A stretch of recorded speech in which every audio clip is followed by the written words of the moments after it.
Good evening. Welcome to Talk Ottawa. As you know, the United Way Community Campaign is well underway. It's actually approaching the finish line, and this year throughout the campaign we have been focusing on different aspects of what the United Way supports in our community. We're trying to show you where the dollars from donors actually end up, what impact those dollars have in the community, and one of the goals is to help people with disabilities in our community.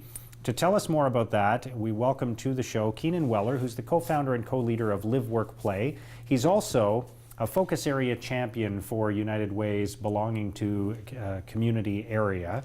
Also, Johanne Allaire is here. She is a director of business development at Graybridge Malkam, which is a member of the Employment Accessibility Resource Network. Welcome to both of you. Thank you.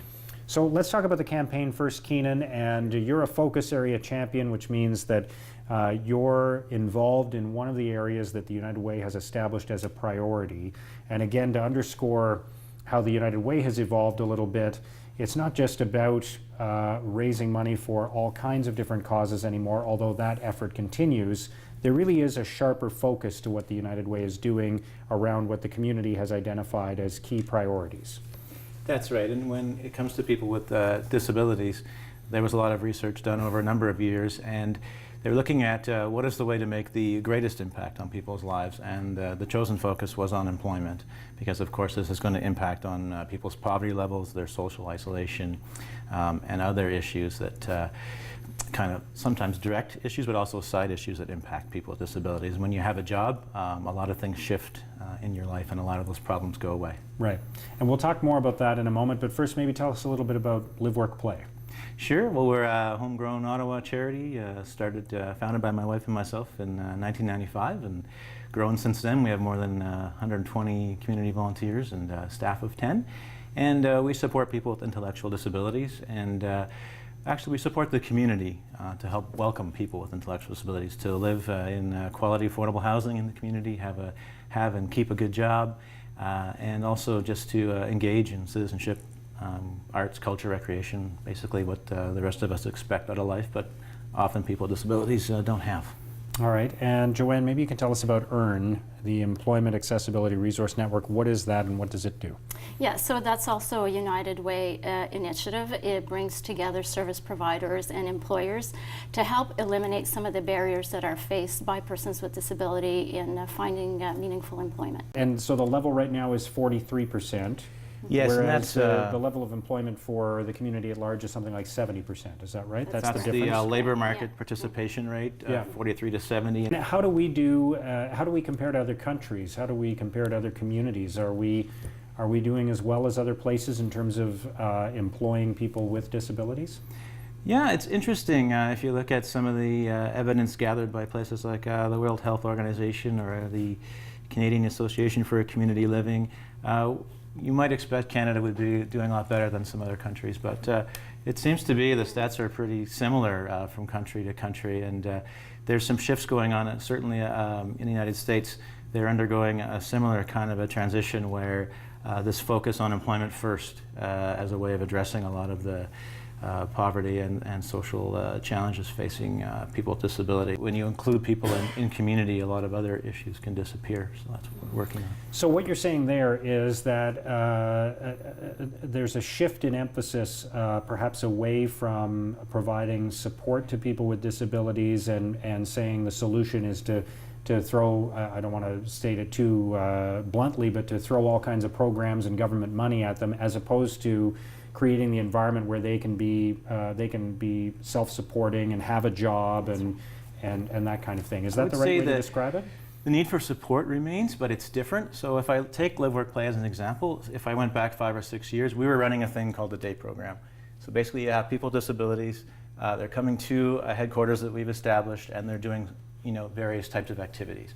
We've shifted that same amount of resources, and now we have people out in the community connecting with employers and other people and building those connections and bridges, so helping people get a job, but also use their local gym instead of coming to us and using a treadmill that we've purchased. So that kind of thing. This is going on all across the world. So you have these segregated and separated types of environments, and people are going, well, actually, it would not only be better to refocus them into participation with the rest of the community, but actually there is some financial benefits because you reduce dependency, and someone that is able to get a job and access their community and enjoy their time, well, they don't need the same type of resources. And then we can help more people because there's a long waiting list in Ontario especially. And then you're not building a separate set of facilities and equipment and resources and other things for a different group of people. And it sounds so logical to say it, but for the past 20, 30 years, we have to remember these were people that were completely isolated, often in institutions. So the next step was, something like a day program in the community was a big step forward. But now we're onto that next stage, and also, looking at shifting schools where students are kind of kept apart, and how can we learn from each other differently. So Joanne, can you talk about that a little bit, and what are some of the obstacles that we face if we are going to have more integration, if we are going to have more employment among people with disabilities? Well, there's a couple of things. One is attitudinal, the other one is systemic. For example, there's a lot of fears based from the employer and the employees. The employer, for example, they'll think it's going to cost a lot of money for me to accommodate a person with disability. But normally there is no cost, or it's under $600. They think, oh, my WSIB costs are going to go up.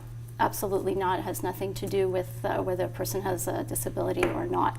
From the employee side, they'll say, well, I'm going to have to work harder because that person won't be able to do the work, which is not true. It's statistics, and the research shows that actually persons with disability work harder, miss less time from work, and actually improve the attitude in the workplace.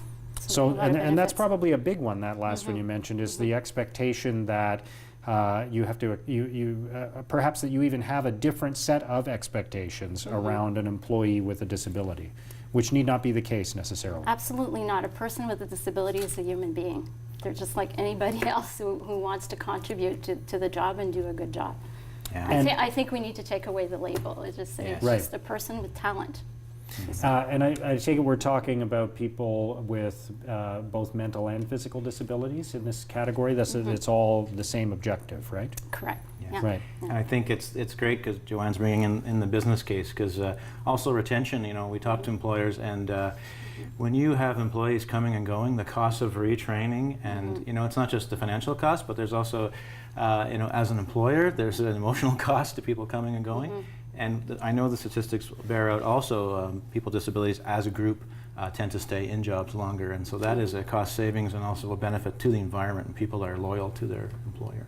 All right, we'll take a quick break. We'll talk more about how we get people with disabilities into the workplace, what opportunities there are for employers in particular. We'll be right back on Talk Ottawa. Welcome back to Talk Ottawa. We're talking about the United Way campaign and how it's impacting in the area in particular of people with disabilities. And we're focusing on the issue of employment for this group of people. And I want to come back to the statistics for a moment. Is it realistic to think that if in the general population 70% of people are employed, that we could one day achieve that same level with people with disabilities? Is that a realistic goal long term? I know we're aiming for a lower number as an interim step, but where do we want to end up ultimately? I think we want to end up where everybody can give 100% of themselves, whatever their ability. Right. So ultimately, you want there to be equal opportunity for everybody. For everybody.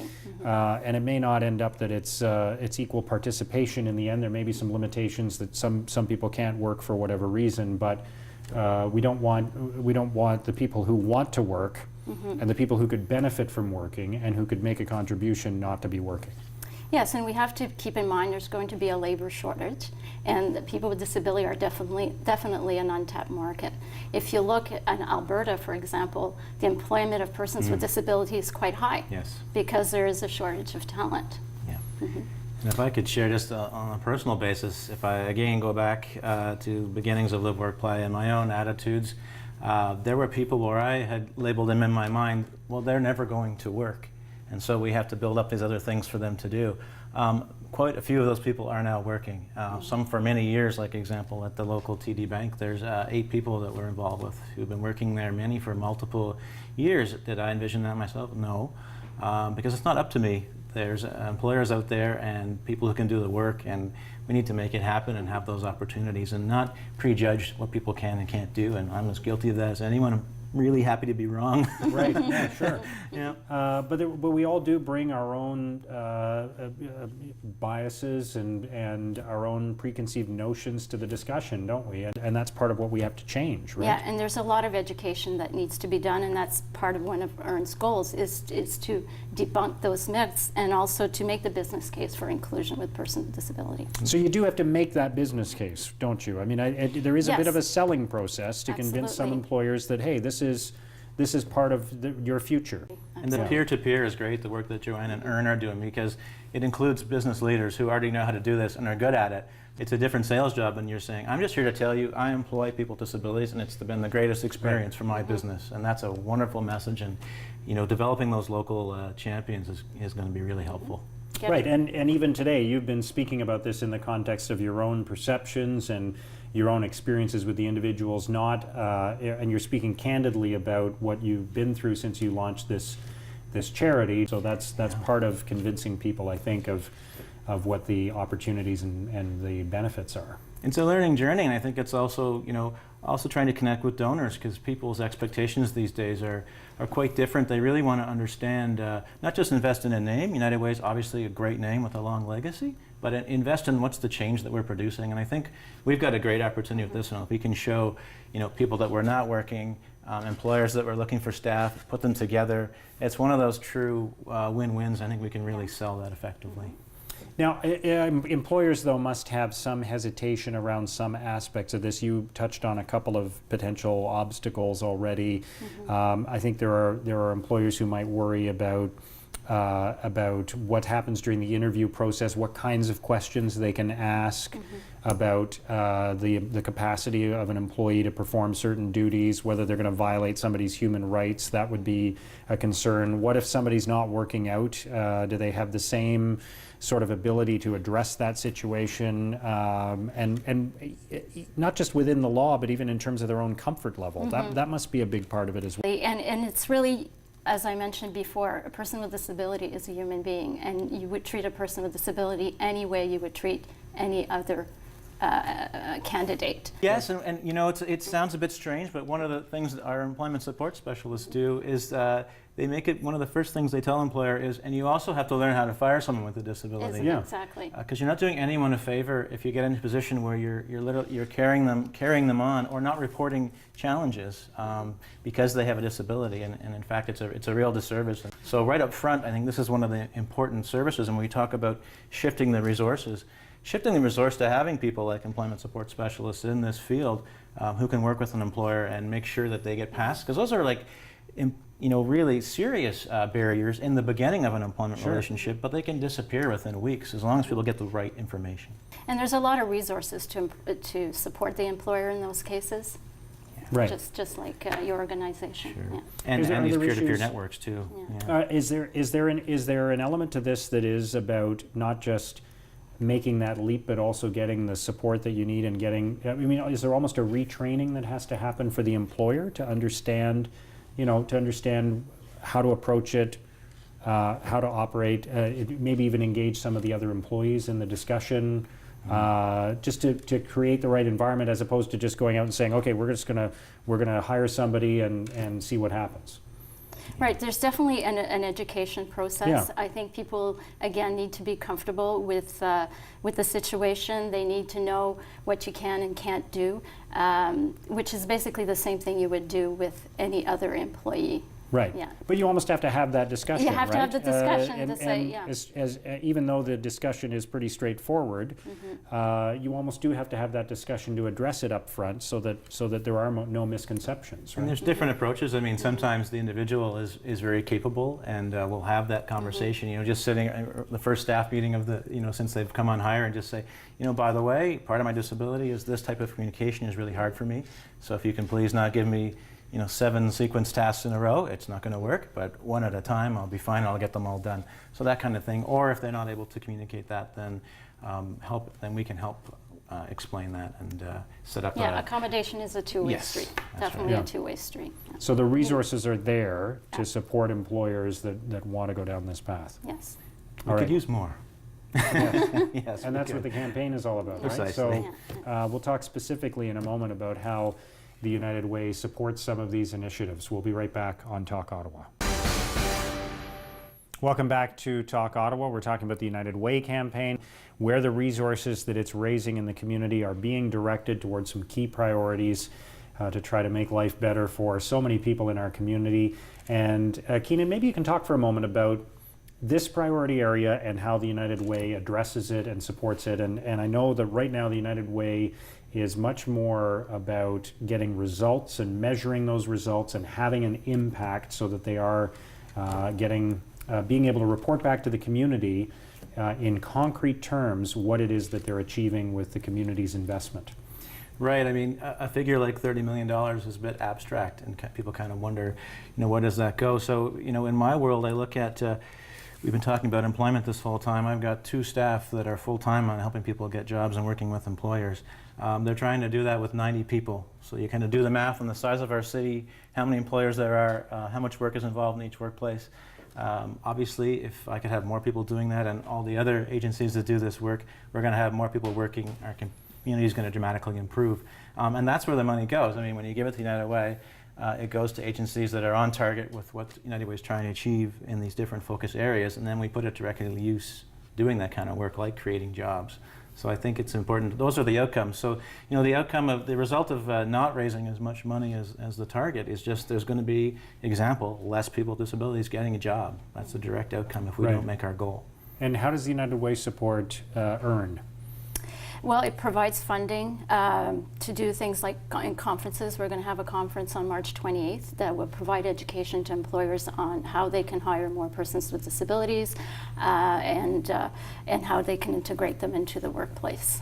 All right. And how is the United Way campaign going, Keenan? I understand we've crossed 21 million. But after tonight, when everyone donates, I know we'll be after over 22 million. And the campaign is going to run till March. So we have time to get there. We need another 8 million or so to reach our goal. And I think it feels very energized. I know the Government of Canada Workplace Charter Campaign, they met their goal this year in a difficult times. And I think it's a good example to the rest of us. They stepped up, and we can all do that too. So Joanne, what advice do you have for employers who are considering, who are looking at all of their options and saying, I need more people on my team, but I want to make sure I go about this in the right way? I think it's important for employers to get commitment from senior leaders, or that they really believe in it, that they have the business case, and that they explain to employees why this is important to do, that it's actually going to make it a better workplace, that it's a benefit to the organization, it's a benefit to everyone. They just need to say, you know what, let's interview candidates with disabilities, see what they have to offer, and they will see themselves what benefits they can get. And what resources can they turn to that are out there if they want some help on this? I think probably the EARN network is a great place to start, because depending on what kind of advice or information they're looking for, if it's preliminary, I think coming to something like one of the EARN conferences is a great way, because you're going to meet service providers and employers who've done this. So whichever way you're leaning or whatever your needs are, you can connect with those groups and get more information. And then beyond that, they can be directly connected to the different service providers, because we all have different specializations and interests. And one of the great results of EARN is that we're now sharing and collaborating more than in the past, because cross-disability is complicated. I don't know things about other types of disability. I've got a particular focus. So now when I get a phone call from someone, I know who to refer them to. I can't help you with that, but I don't want to lose that. Here's a guy, an employer that's taken the opportunity to take that step, and I don't want to say, I don't do that, and hang up the phone. So it's been wonderful to go, I know exactly who you should talk to, call Debbie, she does that, and get it going within a minute. A lot more collaboration, all working together.